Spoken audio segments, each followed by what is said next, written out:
রাজধানীর উত্তরায় বিমান বাহিনীর একটি প্রশিক্ষণ বিমান বিধ্বস্ত হয়েছে।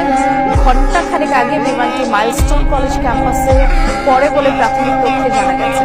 আইএসপিআর জানিয়েছে এটি বিমান বাহিনীর প্রশিক্ষণ বিমান এবং বিধ্বস্ত হওয়ার সাথে সাথে এতে আগুন ধরে যায়। আশপাশের এলাকার মানুষ ছুটে যায়। বিমানটিতে স্কোয়াড্রন লিডার তৌহিদ ছিলেন বলে প্রাথমিকভাবে জানা গেছে। আর কেউ ছিলেন কিনা তা এখনো স্পষ্ট নয়। বিমানটি যেখানে বিধ্বস্ত হচ্ছে সেখানে কয়েকজন বেসামরিক ব্যক্তিও আহত হবার খবর আমরা পেয়েছি। কয়েকজনকে উদ্ধার করে হাসপাতালে নিতেও দেখা গেছে। তবে এই ঘটনায় কেউ নিহত হয়েছেন কিনা তা এখনো জানা যায়নি।